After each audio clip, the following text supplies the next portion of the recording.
அந்த திட்டங்களையும் அதற்கான நிறைய விஷயங்களை வந்து ஸ்கீம்ஸ் எல்லாம் யார் கொடுக்குறா? மத்திய அரசு கொடுத்துட்டு இருக்குது. இது விஜய்க்கு தெரியுமா தெரியாதா?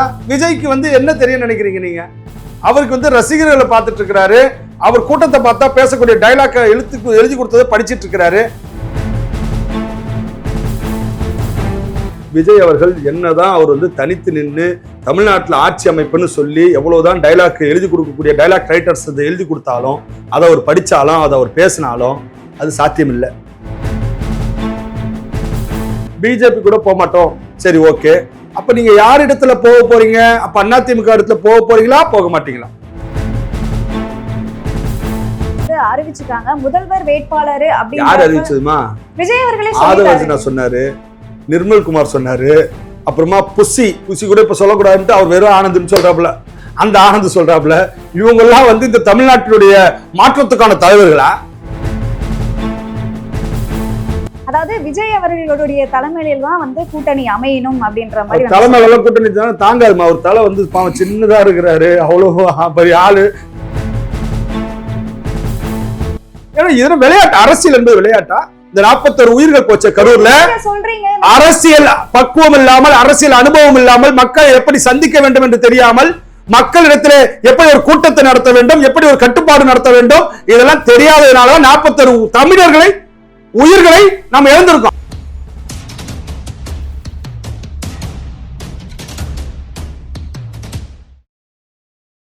குக்கு செய்தி நேயர்களுக்கு வணக்கம். நான் உங்க தீபிகா. இன்று நிகழ்ச்சியின் சிறப்பு விருந்தினர்கள் திமுகவின் மூத்த முன்னோடி முனைவர் காமாட்சி நாயுடு அவர்கள் மற்றும் பாரத மாதா செந்தில் அவர்கள்.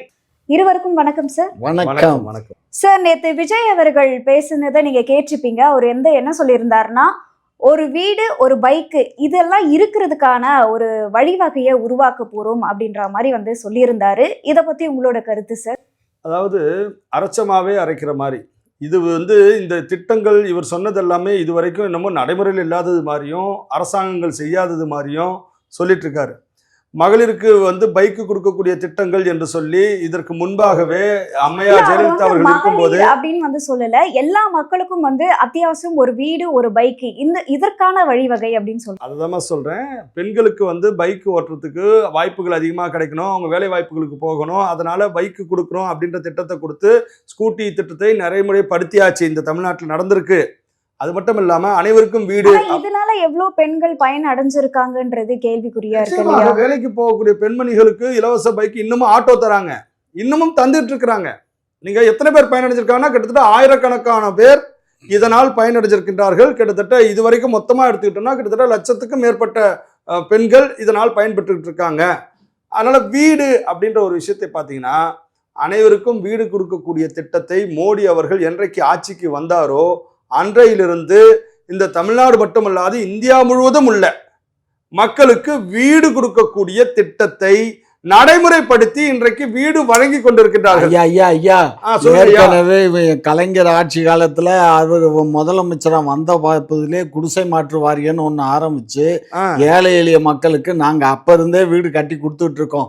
சென்னையில பாத்தீங்கன்னா அங்கங்க இருக்கக்கூடிய குடிசை மாற்று வாரிய வீடுகள் எல்லாமே வந்து கலைஞர் கொடுத்தது. அதுக்கப்புறம் வந்து வாஜ்பாய் ஆட்சி காலத்துல வந்து அம்பேத்கர் ஆவாஸ் யோஜனா, பிரதமர் ஹவுசிங் திட்டம் அப்படின்னு ஒரு திட்டம், அதுலதான் நான் டைரக்டர். சரிங்களா? ஆமா. ஆகையினால ஒன்றிய அரசு வந்து அதுக்கப்புறம் வந்த பிரதமர் அதை கொஞ்சம் மேக்கப் கேக்கெல்லாம் போடல, அதே திட்டத்தை அவர் அறிவிச்சாரு. அவ்வளவுதான். இந்தியா முழுவதும் வீடு இல்லாமல் எத்தனையோ ஏழை எளிய மக்களுக்கு இதுவரை பல லட்சக்கணக்கான மக்களுக்கு வீடுகளை வழங்கி இருக்கக்கூடிய அரசு மத்திய அரசு மாநில அரசாங்கத்தோடு சேர்ந்து வழங்கிட்டு இருக்கு.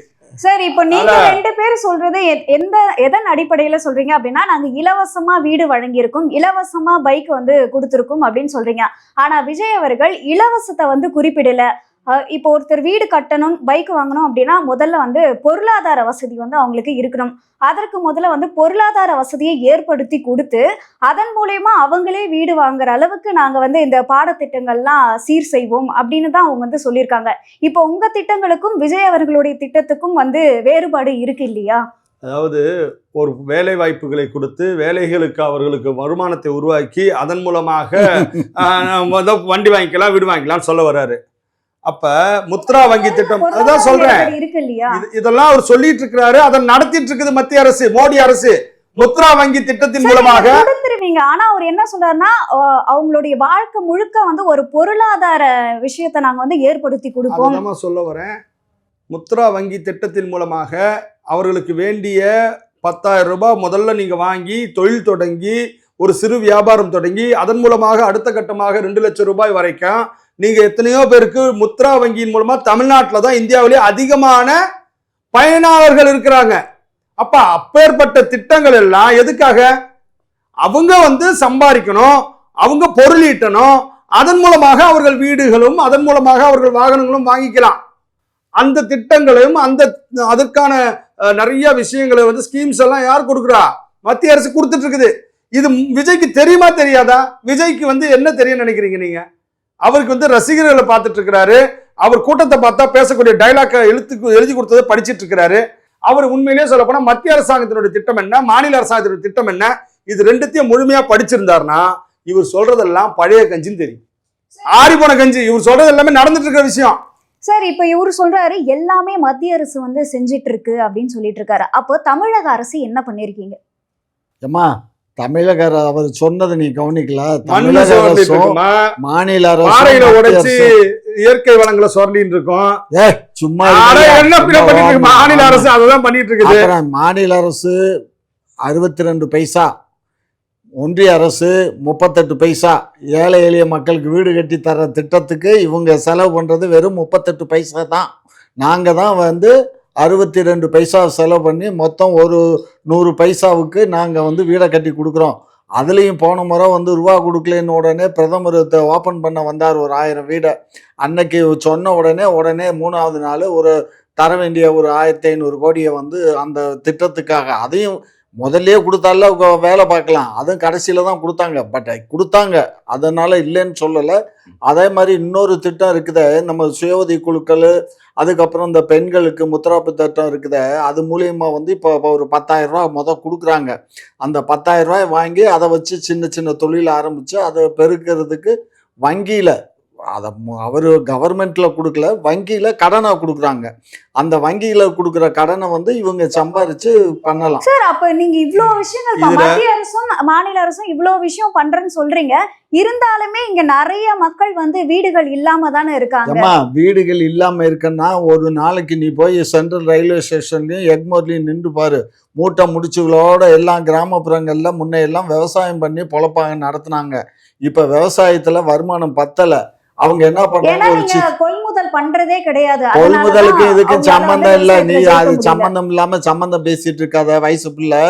இதுல என்ன தெரியுமா, வயசு பிள்ளை கரெக்டா தான் கேட்டுச்சு. ஆமா, தஞ்சை மாவட்டத்துல போய் நெல்லு பாத்தீங்கன்னா ஈரப்பதங்கள் அதிகமாகி இன்னைக்கு விவசாயிகள் எல்லாம் விவசாயம் பண்ணி நெல்லு கொடுத்தா அதை குடோன் கட்டி பாதுகாக்கிறதுக்கு உங்களால முடியல சொன்னா, அந்த விவசாயிகள் எல்லாம் இன்னைக்கு பஞ்சத்துல அடிபட்டு கடனாளியாகி கிராமத்தை வந்து நகரத்துக்கு வரா. அதுதானே சொல்லுது அந்த பாப்பா. 22% 17% ஈரப்பதம். ஆமா, 22% உயர்த்தி கொடுங்கன்னு நாங்களும் கரடியா கத்திக்கிட்டு நீங்க கொடுத்தா தானே நாங்க அதை பண்ண முடியும். அந்த ஈரப்பதம் 17% போகாது. அது குடோனுக்கும் இதுக்கும் சம்பந்தம் இல்ல தம்பி. நீங்க என்ன பேசுறீங்க? கொள்முதல் பண்ணும் போதே வந்து இங்க பாருங்க, விவசாயி கொண்டுட்டு வரும்போது அதை பார்த்தா அதுல பெர்சன்டேஜ் பார்க்கும்போது அது கிட்டத்தட்ட 20-21 வருது ஈரப்பதம். அப்ப 22 ஈரப்பதம் கொடுத்தா தான் நம்ம அதை கொள்முதல் பண்ணி குடோன்ல வைக்க முடியும். 17% நாங்க கொள்முதல் பண்ணிக்கிட்டு இருக்கோம். அப்ப அதிகமான எங்க வைக்கிறீங்க? குடோன் இருக்குல்ல, குடோன்ல வைக்காமல அதெல்லாம் ஒண்ணும் இல்ல. ரோட்ல கிடக்கிறதெல்லாம் வேற இல்லம்மா. ரோட்ல கிடக்கிறதெல்லாம் வந்து ஈரப்பதம் வந்து 20% மேல, அதாவது 17% மேல இருக்கிறது தான் கொள்முதல் பண்ணல. 17% இருக்கிறத வந்து நாங்க கொள்முதல் பண்றோம். அதைத்தான் இவங்கள்ட்ட கேட்டுக்கிட்டு இருக்கோம். இவங்க ஒத்துக்க மாட்டேங்கிறாங்க. அதுவே இது வந்து டிராமா போடுறாங்க. அதே சமயத்துல இப்ப நாங்க கொள்முதல் பண்றோம்ல, இது நாங்க அரிசியா அரைக்கிறதே இல்லை. இது ஒன்றியத்துக்கு தான் நாங்க கொடுக்குறோம். நாங்க கொள்முதல் பண்ணி ஒன்றிய அரசுக்கு தான் இதை நாங்க கொடுக்குறோம். ஒன்றிய அரசு அதை வாங்கி எடுத்துட்டு போய் அரைச்சு அரிசியாக்கி அவங்க மாநிலத்துக்கு அவங்க ஒரு 6 ரூபாய் கிலோ, 6 ரூபாய் ரேட்டுக்கு நமக்கு தான் திருப்பி கொடுக்குறாங்க. சரியா? அதனால சில விஷயங்கள்லாம் இருக்கு. நான் அதுல எல்லாம் இருக்கிறதுனால எனக்கு சிவில் சப்ளைஸ் கார்பரேஷன்னா என்ன, அது எப்படி நடக்குதுங்கிறதெல்லாம் எனக்கு தெரியும். அதனால இது ஒன்றும் இப்போ ஒன்றும் இல்லை. 22% ஈரப்பதம் கொள்முதல் பண்ணலான்னு சொன்னா ஒரு விவசாயி நெல்லும் ரோட்ல இருக்காது. எல்லாத்தையும் பர்ச்சேஸ் பண்ணி நம்ம கொண்டு போய் குடோன்ல போட்டுடலாம். சரியா? சரி, இப்போ ஸ்டாலின் அவர்களுமே வந்து சொல்லியிருந்தாரு, இப்போ மாநில அரசு கிட்ட இருந்து மத்திய அரசு கொள்முதல் பண்ணாதானே நாங்களும் விவசாயி கிட்ட இருந்து வாங்கி மத்திய அரசு கிட்ட கொடுக்க முடியும். மத்திய அரசுமே வாங்க மாட்டேங்கிறாங்களே, அப்ப நாங்க எப்படி வாங்குறது அப்படின்னு மாநில அரசுமே ஒரு கேள்வி வந்து வைக்கிறாங்க. அதாவது முதல்ல விவசாயம் என்பது பார்த்தீங்கன்னா தேவைக்கு ஏற்ப அவர்களை வழிநடத்த வேண்டியது அந்தந்த மாநில அரசாங்கத்தினுடைய கடமை. கடந்த காலங்களில் பார்த்தீங்கன்னா வயலும் வாழ்வும் என்று சொல்லி ஒரு தொலைக்காட்சிகளிலே ஒரு விவசாயி எதை பயிரிட வேண்டும், எந்த சாகுபடிக்கு எந்த பயிரிடுவதற்கு தேவைகள் மக்கள் மத்தியில் இருக்கிறது என்கின்ற அந்த விவசாயிகளுக்கான ஒரு புரிதல்களை ஏற்படுத்தக்கூடிய வேலைகளை செய்வாங்க. அதன் மூலமாக மிளகா போடணுமா அல்லது அங்க பயிர் போடணுமா, அங்க நம்ம வந்து நெல் போடணுமான்றது எல்லாத்தையும் என்ன பண்ணுவாங்கன்னா விவசாயிகளுக்கு அறிவுறுத்துவாங்க. அதற்காக தான் ஒவ்வொரு மாவட்டம் தோறும் பார்த்தீங்கன்னா விவசாயிகளுக்கு என்று அதற்கான ஒரு ஆபீசர்ஸ் இருக்காங்க. அந்த ஆபீசர் மூலமாக விவசாயத்தினுடைய பயன்களை பற்றி விவசாயம் என்ன பண்ணலாம்னு சொல்லுவாங்க. அப்ப நீங்க நெல் கொள்முதல் வந்து எவ்வளவு தேவைப்படுது, மத்திய அரசாங்கத்துக்கு எவ்வளவு தேவைப்படுது என்பதை எல்லாம் நீங்க உணர்ந்து விவசாயிகளிடத்திலே மாநில அரசாங்கம் அதிகாரிகளை வச்சு என்ன பண்ணணும், இத்தனை டன் நமக்கு தேவைப்படுது, அதனால இந்த மாவட்டங்கள்ல இத்தனை டன்னுகள் என்று சொல்லி அவர்களுக்கு அறிவுறுத்தி மாற்று யோசனைகளை, மாற்று பயிரிடக்கூடிய விஷயங்களை நாம் என்ன பண்ணணும். முருங்கை அதிகமா இந்த வாட்டி தேவைப்படுது, இன்றைக்கு என்னென்ன சன்ஃபிளவர் அதிகமாக வைத்து நம்ம வந்து பயன்படுவதற்கு அதிகமாக விவசாயிகளுக்கு லாபம் வரும், இந்த அறிவூட்டக்கூடிய வேலையை மாநில அரசாங்கம் செய்யாமல் வாங்கி வைத்திருக்கக்கூடிய அந்த நெல் மூட்டைகளை முறையாக கிடங்குகளை கொண்டு கட்டி வைப்பதற்கு அவர்களுக்கான கிடங்குகளை கட்டித்தராமல் இவங்க இங்க இருந்து பேனா செலவு வைக்கிறதுக்கு செலவு பண்ணலாமா? இங்க இருந்துகிட்டு பெரிய நூலகத்தை நான் கட்டி வைக்கிறேன்னு சொல்றேன். நூலகம் தேவைதான். அறிஞர் அண்ணா நூலகத்தை பல கோடி ரூபாய் செலவு பண்ணி கட்டியிருக்கீங்க. ஆனால் அதுல எத்தனை பேர் போய் படிக்கிறாங்க? அதுக்கு கிராமமாக ஒரு கிராமத்திலும் நீ நூலகம் கட்டியிருந்தா அது அந்த கிராமத்துல இருக்கவங்க படிக்கலாம். நீங்க பெரிய நூலகம் கட்டணும், அண்ணாவினுடைய பேர்ல கட்டணும், காஞ்சியோட பேர்ல கட்டணும் கட்டினா நூலகங்களை வந்து சீரமைச்சிருக்காங்க, கட்டி கொடுத்திருக்காங்களே.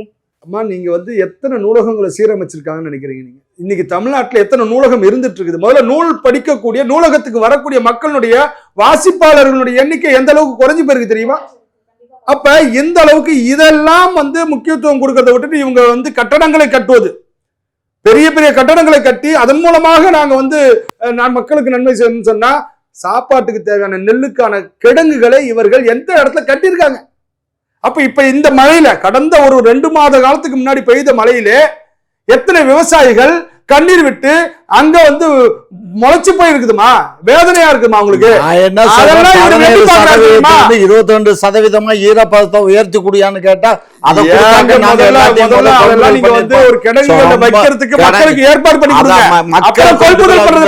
மக்கள் எல்லாம் கொண்டு போய் நாங்க கொள்முதல் பண்ணாதான் கடனுக்கு கொண்டு போக முடியுமே தவிர விவசாயி கடன்களை கொண்டு போய் விவசாயிகளுக்கு மாவட்டந்தோறும் ஒரு கிடங்குகளை அவர்களுடைய அவங்க என்னெல்லாம் அறுவடை பண்றாங்களோ அதையெல்லாம் கொண்டு சேமிச்சு வைக்கிறதுக்கு ஒரு கிடங்குகளை கட்டி தந்தா முடியாது.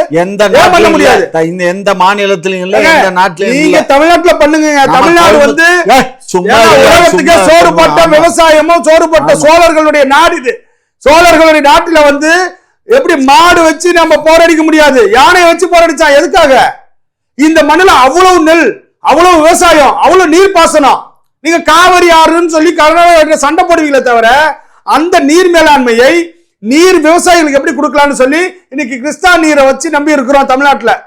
அதே இங்க இருக்கக்கூடிய முல்லை பெரியாரை நம்பி இருக்கிறோம், அதே இங்க இருக்கக்கூடிய காவிரி யாரை நம்பி இருக்கோம்.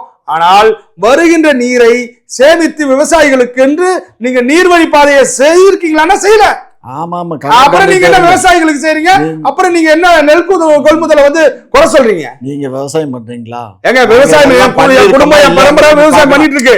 இன்னமும் அரியலூர் மாவட்டத்திலே நான் சீனிவாசபுரம் என்கிற கிராமத்திலே எங்களுக்கு விவசாய நிலங்கள் இருக்கு, விவசாயம் பண்ணிட்டு இருக்கோம். அரியலூர் மாவட்டத்துல எந்த ஆத்து தண்ணி வருது? ஏங்க அங்க எல்லாம் வந்து வானம் பார்த்த பூமி போர் போட்டு தான் நாங்க நடத்துறோம். அப்புறம் நீங்க அங்க என்னமோ வாக்கியா அதுக்காக பேசுறேன், என் ஊருக்காக நான் பேசல. சார், இப்போ விஜய் அவர்கள் வந்து இன்னொரு விஷயத்தையும் குறிப்பிட்டிருந்தாரு. என்ன அப்படின்னா, நான் கொள்கை எதிரி யார் என்றும் அரசியல் எதிரி யார் என்றும் வந்து விளக்கம் கொடுத்துட்டு தான் வந்திருக்கேன். முழுக்க முழுக்க வந்து நான் மக்களுக்கு நல்லது செய்யறதுக்காக மட்டும்தான் வந்திருக்கேன் அப்படின்ற மாதிரி வந்து சொல்லியிருக்காரு. பொதுவாகவே எல்லாருக்கும் தெரியும் கொள்கை எதிரினா பாஜக, அரசியல் எதிரி திமுகன்னு. ஸோ இந்த விஷயத்தை நீங்க எப்படி வந்து பாக்குறீங்க? அதாவது அரசியல்ல நிரந்தரமான நண்பனும் கிடையாது, நிரந்தரமான எதிரியும் கிடையாது. விஜய் அவர்கள் என்னதான் அவர் வந்து தனித்து நின்று தமிழ்நாட்டில் ஆட்சி அமைப்புன்னு சொல்லி எவ்வளவுதான் டைலாக் எழுதி கொடுக்கக்கூடிய டைலாக் ரைட்டர்ஸ் எழுதி கொடுத்தாலும், அதை அவர் படித்தாலும், அதை அவர் பேசினாலும் அது சாத்தியம் இல்லை. தனித்து எந்த கட்சியுமே நின்று தமிழகத்திலே வெற்றி பெற முடியாது. அது எம்ஜிஆர் அவர்களா இருக்கட்டும், அல்லது கருணாநிதி அவர்களா இருக்கட்டும், அல்லது இதற்கு முன்பிருந்த எத்தனை தலைவர்களாக இருந்தாலும் தனித்து நிக்கல. கூட்டணி அமைத்து மாற்று கட்சிகளோடு இணைந்து மட்டுமே ஆட்சியிலே அமர்ந்திருக்கின்றார்கள். இல்ல அதிமுக ஒரு தடவை தனித்து அது ஒரு முறை, நீங்களே சொல்லிட்டீங்க, ஒரு முறை. அது எம்பி தேர்தலில் நின்று 40 அடிச்சு கொண்டு வந்தாங்க. அதே எம்எல்ஏ தேர்தலில், சட்டப்பேரவை தேர்தல் தனித்து நின்னாங்களா? நிற்க முடியாது, நின்னால் வெற்றி கிடைக்காது. எனவே வந்து ஒரு கூட்டணி இல்லாமல் இவர்கள் கூட்டு என்பது பார்த்தீங்கன்னா திமுக கூட போக மாட்டோம், ரைட், ஓகே. பிஜேபி கூட போக மாட்டோம், சரி, ஓகே. அப்ப நீங்க யார் இடத்துல போக போறீங்க? அப்ப அதிமுக இடத்துல போக போறீங்களா, போக மாட்டீங்களா? காங்கிரஸ் கிட்ட போவீங்களா, போக மாட்டீங்களா? திமுக பாஜக இல்லாத கட்சியோட கூட்டணி சேருவீங்களா, சேர மாட்டீங்களா? அந்த தெளிவு சொல்றாரா? சொல்ல மாட்டார். எனவே வந்து விஜய் வந்து, அதாவது முதல்வர் வேட்பாளர்னு தாவேகா சார்பா விஜய் அவர்களை வந்து அறிவிச்சுட்டாங்க. முதல்வர் வேட்பாளர் அப்படின்னு யார் அறிவிச்சதுமா? விஜய் அவர்களே ஆதவர்ஜனா சொன்னாரு, நிர்மல் குமார் சொன்னாரு, அப்புறமா புசி கூட இப்ப சொல்லக்கூடாதுன்ட்டு அவர் வெறும் ஆனந்த்னு சொல்றாப்புல, அந்த ஆனந்த் சொல்றாப்புல. இவங்க எல்லாம் வந்து இந்த தமிழ்நாட்டினுடைய மாற்றத்துக்கான தலைவர்களா, இல்ல இந்த தமிழ்நாட்டினுடைய மக்கள் மனதிலே வந்து அப்படியே ஆழமா பதிஞ்சிருக்கக்கூடிய தலைவர்களா? இவங்க விஜய் தான் முதல்வர் சொன்னா உடனே முதல்வர் ஆயிடுவாரா? முதல்வர் என்ன கடையில விற்கக்கூடிய ஒரு பொருளா? வேட்பாளர் அவருதான் அப்படின்னு வந்து சொல்லியிருக்காங்க. அப்ப அதாவது விஜய் அவர்களுடைய தலைமையில தான் வந்து கூட்டணி அமையணும் அப்படின்ற மாதிரி. தலைமையில கூட்டணி தாங்காதுமா. ஒரு தலை வந்து பாவம் சின்னதா இருக்கிறாரு, அவ்வளவு பெரிய ஆளு, எவ்வளவு பெரிய தலை. இங்க இருக்கக்கூடிய அரசியல் கட்சியெல்லாம் தலையில தாக்கிடுவாரு அவரு. தலைமையும் உனக்கு தலையில மை வேணா வைக்கலாமா? அவர் வந்து இப்ப டை அடிக்கலாம், ஏன்னா வயசு ஆயிடுச்சு, 50 வயசு ஆயிடுச்சுல, தலையில மை வைக்கலாம். அந்த தலைமை தான் வைக்க முடியுமே தவிர அவர் தலைமையில எல்லாம் ஒண்ணும் அமைக்க முடியாது. ஏன்னா இதெல்லாம் விளையாட்டு, அரசியல் என்பது விளையாட்டா? இந்த 41 உயிர்கள் போச்ச கரூர்ல, அரசியல் பக்குவம் இல்லாமல், அரசியல் அனுபவம் இல்லாமல், மக்களை எப்படி சந்திக்க வேண்டும் என்று தெரியாமல், மக்களிடத்தில் எப்படி ஒரு கூட்டத்தை நடத்த வேண்டும், எப்படி ஒரு கட்டுப்பாடு நடத்த வேண்டும், இதெல்லாம் தெரியாததுனால 41 தமிழர்களை, உயிர்களை நாம் இழந்திருக்கோம். இல்ல, அதுக்கு பொதுவாகவே ஒரு கருத்து இருக்கு. விஜய் அவர்கள் மட்டும் அதுக்கு வந்து காரணம் கிடையாது, ஒவ்வொருத்தரும் அதுக்கு வந்து பொறுப்பு தான். ஏன்னா நிறைய விஷயங்கள் சொல்லி மக்களும் வந்திருக்காங்க, தமிழக அரசும் சில ஏற்பாடுகளை வந்து பண்ணாம விட்டுருக்காங்க. இந்த மாதிரி அரசாங்கம், கேள்விகள், காவல்துறை இதிலே முறையாக நடக்கவில்லை என்பதும் உண்மைதான், அதுல மாற்று கருத்தே கிடையாது. ஆனால் விஜய் அவர்கள் தான் ஒருங்கிணைக்கக்கூடியவர்கள். நீதிமன்றத்துக்கு இந்த வழக்குகள், இது சம்பந்தமான வழக்குகள் போன முன்னே கைட்லைன்ஸ் வந்திருக்குது. என்ன வந்திருக்குன்னா, யார் ஆர்கனைஸ் பண்றாங்களோ, ஒரு நிகழ்ச்சி ஆர்கனைஸ் பண்றவங்க தான் அவங்களுக்கு தேவையான உணவுகள், அவங்களுக்கு தேவையான தண்ணீர்கள், இதையெல்லாம் யார் பண்ணணும்? நிகழ்ச்சி ஒருங்கிணைக்கக்கூடியதெல்லாம் பண்ணணும். அந்த விதமத்துல பாத்தீங்கன்னா விஜய் அவர்கள் கூட்டத்தையும் நேரத்தையும் உணவுகளையும் வழங்குவதிலே சரியான முறையிலே, அது கத்துக்குட்டின்னு சொல்லுவாங்க, அது இப்பதான் அரசியலுக்கு வந்திருக்கக்கூடியவங்க, அவங்களுக்கு வந்து அந்த அனுபவம் இல்லை. அவங்க கூட இருக்கக்கூடியவர்களும் பெரிய அரசியல் ஜாம்பவான்லாம் கிடையாது. எல்லாம் வந்து மார்ட்டின் லாட்ரியில இருந்து வந்தவர் தான் ஆதவர்ஜனா. புசி ஆனந்த் வந்து இதுக்கு முன்னாடி இங்க ஒரு எம்எல்ஏவா பாண்டிச்சேரியில இருந்து வந்தார், அவ்வளவுதான். மீதி ரசிகர்கள் எல்லாம், அந்த குட்டிகள் எல்லாம், இவங்களெல்லாம் வந்து யாரு, இந்த விஜயினோட ரசிகர்களாக இருக்கக்கூடிய குட்டிகள் எல்லாம் அவங்க எல்லாம் வந்து மேய்ச்சிட்டு இருந்தாரு. மீதி இருக்கக்கூடிய நிர்மல் குமார் ஐடி விங்ல இருந்து பிஜேபியில இருந்தவர் அங்க போனாரு, அதிமுக போனாரு, அங்கதான் அங்க போனார். இவங்களெல்லாம் வச்சுக்கிட்டு விஜயால எந்த நேரத்திலும் எந்த விதத்திலும் இந்த தமிழகத்திலே ஆட்சி என்கின்ற அந்த கனவிலே அவர் இருக்கலாம். நிஜத்துல நடக்காது. அவர் கூட்டணி அமைத்து தமிழகத்திலே திமுக என்கின்ற அந்த தீய சக்தி வீழ்த்தப்பட வேண்டும் என்கின்ற அந்த, என்னையா தீய சக்தி? தீய சக்தி இந்த தமிழ்நாட்டு மக்களே கொந்தளிச்சிட்டு இருக்கிறாங்க. அப்பேற்பட்ட தீய சக்தி ஐயா நீங்களா வந்து உண்மையிலேயே தேசியவாதி. நீங்களா போய் இந்த திமுக போன்ற தீய சக்தி கிட்ட போய் நீங்க இரையாயிட்டீங்க பாத்தீங்களா? கூட்டணின்னு சொல்லும் போது அப்ப பாஜக வந்து விஜய் அவர்களை இழுக்கிறதுக்காக பாக்குதா அப்படின்ற ஒரு கேள்வி வந்து எழும்புது. தமிழகத்துல இன்னைக்கு ஆட்சி மாற்றம் ஏற்படணும். தமிழகத்திலே விஜய் அவர்கள் தனித்து நின்றார்னா அவர் ஒரு எம்எல்ஏ தொகுதி கூட அவர் ஜெயிக்கிறதுக்கு வாய்ப்பில்லை என்பது ஆணித்தரமான உண்மை. ஏதோ கொஞ்சம் ஓட்டு போட்டாங்கன்னா ஒரு 6-7% ஓட்டு அவரை வாங்கிடலாம், அது ஜெயிக்க முடியாது. அப்ப வெற்றிக்கான வாய்ப்பு என்பது 45% 50% நோக்கி சென்றால்தான் வெற்றி வாய்ப்பு கிடைக்கும். அப்ப அந்த ஓட் பர்சன்டேஜ் அவர் கிடைச்சிருமா விஜய்க்கு? அப்ப தனித்து நின்னாக்க விஜய் இந்த தேர்தல் முடிஞ்சா 2026 தேர்தல் முடிஞ்சதுன்னா விஜய் தனித்து நின்னுட்டாருன்னு வச்சுப்போம். 10% இருக்கக்கூடிய ஓட்டு எடுத்து சில இடங்களில் டெபாசிட் சில இடங்களில் டெபாசிட் இல்லாம அவர் அவர் கட்சிக்காரங்க நின்று கிடைச்சிடுச்சுன்னா அவர் கட்சி இல்லாமல் ஆகிவிடும். 2026 2031 காணாமல் போய்விடுவார். எப்படி டார்ச் லைட்டை வச்சுக்கிட்டு நான் உடைச்சு டிவி எல்லாம் உடைச்சு திமுகவுக்கு எதிராக போராடிட்டு இன்னைக்கு திமுக கிட்ட போய் சரணாகதியான இருப்பார். ஐயா சரணாகதி ஆயிருக்காரு. அதுக்கு அடுத்தது ஐயாவோட வழியில வரக்கூடிய கமலஹாசனும் சரணாகதி ஆயிட்டாரு. அந்த மாதிரி நிலை விஜய்க்கு வந்துடும். சார் இத பத்தி உங்களோட கருத்து சார்? அது உண்மைதான். விஜய் தனிச்சு நின்றாருன்னா அவர் ஒன்றுத்துக்கும் ஆகாது. இவர் சொல்றாரு 6-7ன்னு எனக்கு அந்த ஒரு 10-12% ஓட்டு வாங்குறதுக்கு சான்சஸ் இருக்கு. அவ்வளோதான். அதுக்கு மேலே எதுவும் பண்ண முடியாது. எந்த இடத்துலையும் நாமினேஷன் கட்டின டெபாசிட்டை திருப்பி வாங்க முடியுமானா முடியாதுங்கிற சூழல் தான். ஏன்னா இப்போ 8.2% வாங்க முடியாதுன்னு நீங்க எப்படி சொல்றீங்க? அரசியல் வாங்க முடியும் எப்படி சொல்றீங்க நீங்க? இல்ல இப்ப சூழல் பாத்தீங்கன்னா விஜய் அவர்களுக்கு இளைஞர்களுடைய சப்போர்ட் ஒரு மாற்று ஆட்சி வேணும்னு மக்கள் அதுதான் 10%. இந்த மாற்று ஆட்சி இந்த இளைஞர்கள் இந்த குழந்தைகளோட வச்சுக்கிட்டு குழந்தைகளை கொண்டு கூட இந்த மாதிரி கூட்டங்களில் கலந்துக்கிட்டு அந்த குழந்தைகள்லாம் பல உயிரிழப்புகள் நடந்துச்சு. இந்த மாதிரி சில கொஞ்சம் கூட யோசிக்காதவர்களும் சில பேர் ஓட்டு போடுறாங்க. என்ன பண்றது? அதனால இந்த ஓட்டுகளை வச்சுட்டு இல்லம்மா 50 லட்சம் வாக்கள் பாடணும். 50 லட்சம் மக்கள் வாக்கு போட்டா தான் 10% வரும். 36% மக்கள் போட்டதே 8.2 தான் சீமானுக்கு. அதனால 50 லட்சங்கிறது ஈஸியானது இல்லை. 50 லட்சம் இவருக்கு ஓட்டு விழுமாங்கிறது அது வேற. ஒரு மாவட்டத்துக்கு மிஞ்சி போனோம்னா என்ன எத்தனை லட்சம் 1000 வாங்கிட முடியும்? 1 லட்சம் வாங்கலாம், இல்லை ஒரு 2 லட்சம் வாங்கலாம். அப்படி கணக்கு பார்த்தா கூட மொத்தமே ஒரு 50லேருந்து 60 லட்சம் ஓட்டு வாங்கினா கூட 12% ஓட்டு தான் வர முடியுமே தவிர அதுக்கு மாதிரி இதுதான் கணக்கு. இது சட்டம், இது கணக்கு. இந்த கால்குலேஷன் தெரியாமல் நான் உடனே அங்கிள் அப்படிங்கிறது, இந்த பக்கம் மோடிஜி அப்படிங்கிறது, இதெல்லாம் அரசியலில் அடக்கங்கிறது ரொம்ப முக்கியம். அரசியல் பேசு வேண்டான்னு சொல்ல. இப்போ திமுக அந்த விலைவாசி இவங்க ஆட்சிக்கு விலைவாசி கூடி போச்சு. மோடி விலைவாசி கூடி போச்சு. இல்ல மோடிஜி ஜிஎஸ்டில விலை குறைச்சிட்டாரு. ஆனா மாநில அரசாங்கம் திமுக அரசாங்கம் தீய சக்தி திமுக ஆட்சியில சொத்து வரி ஏறி போச்சு. இங்க இருக்கக்கூடிய போக்குவரத்து வரி ஏறி போச்சு. ரிஜிஸ்டர் ஆபீஸ்ல வரி ஏறி போச்சு. பால் விலை ஏறி போச்சு. இந்த மாதிரி எல்லா விதமான விலைகளையும் ஏத்திட்டாங்க. ஆனா இவங்க இருக்கும்போது இபி விலை பாத்தீங்கன்னா இபி ஒரு மாசத்துக்கு ஒரு வாட்டி நான் கணக்கிடுவோம்னு சொன்னாங்க. ஆனா ஒரு மாசத்துக்கல்ல ஈபியினுடைய விலை இன்னைக்கு 3-4 மடங்கு இமாலய வெற்றி கிடைக்கும் சொன்னாங்க. பாருங்க, இமாலய விளையாட்டத்தை ஏத்தி விட்டாங்க. ஈபி உங்களால தான். யாருங்க ஈபி? எங்களால ஒன்றிய அரசு தான். ஆற்காடு விலாசாமியால தாங்க பிரச்சனை.